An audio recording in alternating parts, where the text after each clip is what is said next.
우리가 아직 죄인 되었을 때에 그리스도께서 우리를 위하여 죽으심으로 하나님께서 우리에 대한 자기의 사랑을 확정하셨느니라. 로마서 5장 8절. 예수님께 한 걸음, 네 번째 시간입니다. 우리는 일상 속에서 십자가 모양을 자주 만납니다.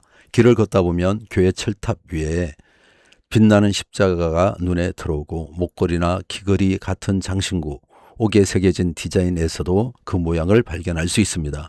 심지어 단단한 건물의 구조나 창문의 모양에서도 십자가가 숨어 있는 것을 볼 수 있습니다. 이처럼 길이가 다른 두 선이 만나 이루는 십자가 형태는 우리에게 너무도 익숙한 상징이 되었습니다. 하지만 이 익숙한 모양이 본래는 사형틀이었다는 사실을 알고 계신가요? 고대 로마 시대 십자가형은 가장 잔혹하고 치욕스러운 형벌 중 하나였습니다. 오랜 시간에 걸쳐 극심한 고통 속에서 서서히 생명을 잃어가는 인간이 감당하기 가장 힘든 죽음의 방식이었습니다.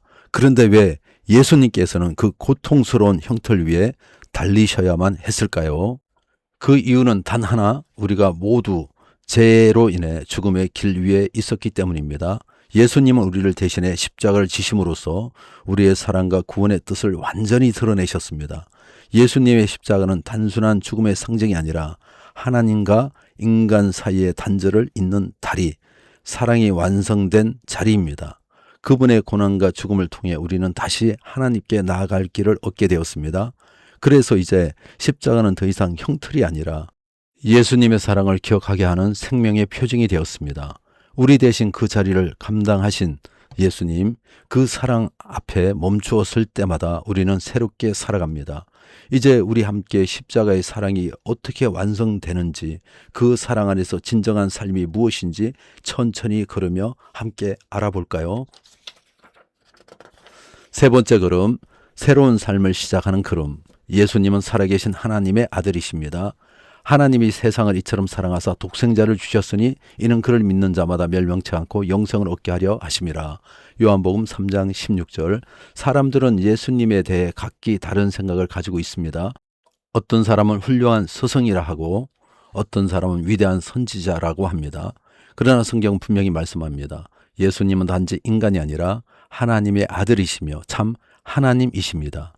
예수님은 태초부터 하나님과 함께 계셨던 말씀, 로고스이십니다.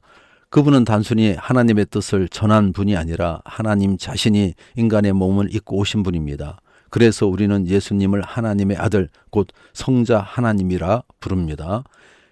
예수님을 믿는다는 것은 곧 하나님의 사랑과 생명 안에 거하는 것입니다. 예수님은 구원의 유일한 길이십니다. 예수께서 이르시되 내가 곧 길이요 진리요 생명이니 나로 말미암지 않고는 아버지께로 올 자가 없느니라. 요한복음 14장 6절. 예수님은 하나님께 나아가는 유일한 길이십니다. 길은 단순한 방향이 아니라 하나님께 나아갈 수 있는 유일한 통로를 의미합니다.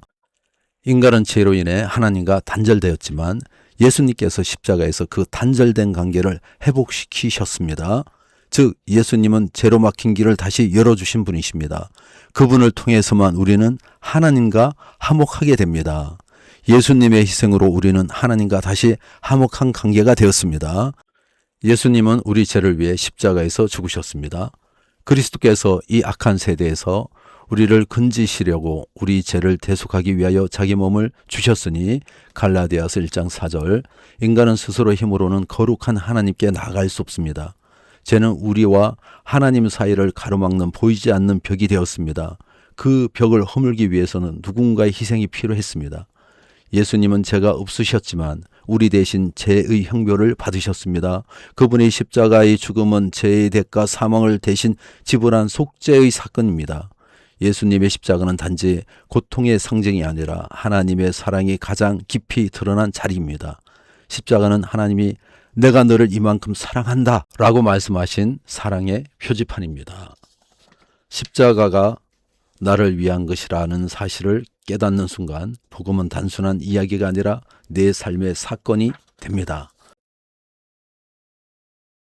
예수님은 죽음을 이기시고 부활하셨습니다. 그리스도께서 죽은 자 가운데서 다시 살아나사 잠자는 자들의 첫 열매가 되셨도다. 고린도전서 15장 20절. 예수님의 부활은 신화나 상징이 아닙니다. 그분은 실제로 죽으셨고 무덤에 묻히셨으며 사흘 만에 다시 살아나셨습니다. 제자들은 부활하신 예수님을 직접 만났고 그 체험 때문에 생명을 걸고 복음을 전했습니다. 예수님의 부활은 우리 믿음의 근거이자 기초입니다. 예수님은 사흘 만에 죽음에서 살아나셔서 우리에게 영원한 생명과 희망을 주셨습니다. 부활은 예수님의 신성과 구원의 능력을 확정합니다. 예수님의 부활은 단지 놀라운 기적이 아니라 우리의 운명을 새롭게 바꾼 사건입니다. 예수님 안에서 구원과 생명을 누릴 수 있습니다. 내가 진실로 진실로 너희에게 이르노니 내 말을 듣고 나 보내신 이를 믿는 자는 영생을 얻었고 심판에 이르지 아니하나니. 요한복음 5장 24절. 예수님의 부활은 단지 그분만 살아나신 사건이 아니라 그분을 믿는 우리 모두에게 새로운 생명을 주신 사건입니다. 이제 우리는 죄와 죽음의 권세 아래 있지 않고 예수님 안에서 새로운 존재로 새로운 삶을 살아가게 되었습니다. 하나님의 영, 성령이 우리 안에 거하심으로 우리는 단순한 변화된 사람이 아니라 새 생명으로 다시 태어난 사람이 되었습니다. 예수님 안에서의 새 생명은 단지 죽은 후 천국에 가는 것이 아니라 지금 이 땅에서도 하나님 나라의 생명을 살아가는 것입니다. 예수님을 믿고 영접하는 사람에게 제사함과 영원한 생명이 주어집니다. 이제 예수님과 동행하며 새 삶을 시작할 수 있습니다. 새 생명은 죽음 이후의 약속만이 아니라 지금 이 땅에서 누리는 새로운 삶의 방식입니다. 오늘의 한 걸음. 십자가는 사랑, 기억하기. 일상 속에서 십자가를 발견할 때마다 오늘 나눈 십자가의 진정한 의미를 떠올려 봅시다. 십자가의 사랑을 깊이 새길 때 나의 삶에는 어떤 변화가 일어날지 나누어 보세요.